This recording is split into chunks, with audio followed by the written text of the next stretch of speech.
It's the Real News Network, and I'm Greg Wilpert coming to you from Baltimore.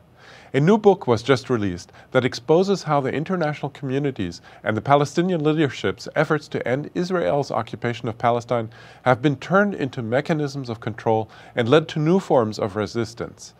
The book, which was published by Palgrave Macmillan, is called Palestine and the Rule of Power, Local Dissent versus International Government. It was edited by Alaa Tartier and Timothy Seidel. 8 scholars wrote the book's 10 chapters. They are mostly young scholars who are now breaking into the field of Israel-Palestine studies, and they offer a fresh and previously unseen analysis of the Israeli occupation and the ways by which Palestinians attempt to resist it. We're joined now by one of the editors and authors, Alaa Tartier. Alaa is a research associate at the Center on Conflict Development and Peace Building and a visiting fellow at the Department of Anthropology and Sociology at the Graduate Institute of International and Development Studies in Geneva, Switzerland. Thanks for joining us today, Alaa. Thank you very much for having me. So, first of all, what would you say, in most general terms, what the main lessons to be drawn are from this book? How does international governance relate to local dissent? We can conclude by highlighting 3 main lessons out of the book. The first, or 3 main messages. The first message and conclusion of the book is that settler colonialism and structures of apartheid will be always resisted. This resistance takes different shapes and forms, and the mobilization also varies according to the different Palestinian realities. Be it Palestinians in the West Bank, in Gaza, within the 1948 territories, or even abroad. So the main first lesson is that the resistance will always accompany any kind of expressions of power. The second message that the book tries to communicate is that international aid system and problematic external intervention can become and are indeed part of the problem in the way that they are manifested in the ground in Palestine. And that means also that eventually reforming and reinventing this flawed structure of aid, as well as the problematic external intervention, can be part of the solution. But over the last 25 years, they've been entrenching the problem, and they've been another expression of power in Palestine. The third message and conclusion of the book is that securitization brings more securitization. Or, in other words, whenever external interventions are purely driven by security agenda, they only lead to more authoritarianism and repression. And in particular, as part and parcel of the state building of the Palestinian Authority project, the security sector reform led to further authoritarianization and further repression, basically because it did not address the imbalances of power between the colonized and the colonizer. And therefore, the security of the colonized people were not at the top of the agenda. So these are the main 3 messages that the book tried to communicate in general terms.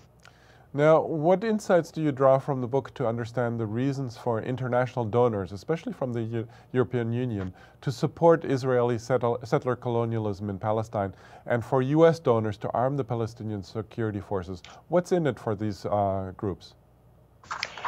Well, here we need to make a distinction between the American aid, which the U.S. aid sees its operation recently, and between the European aid.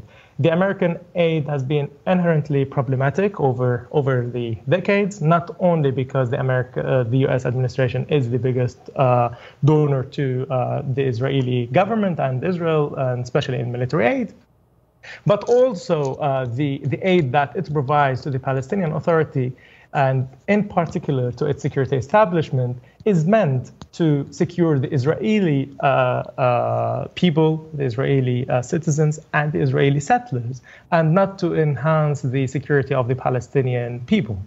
And it was invested in the Palestinian Authority in order to enrich its role when it comes to security coordination and security matters as a subcontractor to the Israeli occupation. And here is the major problem. When a national body, because of international intervention, because of particularly American aid, get transformed into a mere subcontractor to that occupation that sustained the occupation deliberately and undeliberately, consciously and unconsciously. And that is why the American aid and the American intervention has been part of the problem and in fact created lasting impact that is damaging for the Palestinian struggle and for the Palestinian people, not only to their security, but to the overall agenda of the national struggle. And on the other hand, we see a European aid also invested in the peace process and invested in the Palestinian Authority towards transforming it into a state with functioning institutions, with democratic transitions. However, that failed quite miserably. And even with all the good intentions of the European donors, they actually did not help in making any positive change when it comes to democracy or even institutional state building to make it more inclusive and democratic, but rather they directly and indirectly transformed also the Palestinian security establishment into more and more authoritarian structure. All of that within the structure of domination and control of the Israeli colonial occupation. So where the aid structures and the aid system failed badly is in offering any kind of confrontation to that occupation and any kind of accountability. Rather, they did the opposite. They sustained and entrenched a status quo where the occupying power, where the dominant actor just got further with their colonial project. I just want to turn to one of your the process of putting together this book. Tell us a bit about the guiding principle that you used to choose the 8 authors of the book and their topics. It seems that you've chosen to focus on the indirect mechanisms of Israeli control and the subversion of international aid, as you say, but not the direct and brutal control and massacres in Gaza. On the Palestinian side, you focus on the Palestinian Authority and the dilemmas of activists on the ground, but not so much on the armed resistance or the BDS movement. Why did you make these choices? Well, after all, I wish we can include more and more chapters and more analysis in any book. Unfortunately, it was not possible to include more coverage, particularly on Gaza per se, but this does not mean that Gaza is excluded by any means, because the analysis still holds for the colonial condition that exists over the West Bank and Gaza and the apartheid structure that also exists. So although we do not have a particular chapter that reflect on how the Palestinians in Gaza are resisting all these structures of power, it is clearly and implicitly embedded in all these chapters. Because when we talk about international intervention, it matters for all Palestinians, being them in Gaza or the West Bank. When we talk about the American aid, when we talk about the European aid, when we talk about the tactics of mobilization, when we talked about the authoritarian transformation, so all matters to the Palestinians wherever they exist.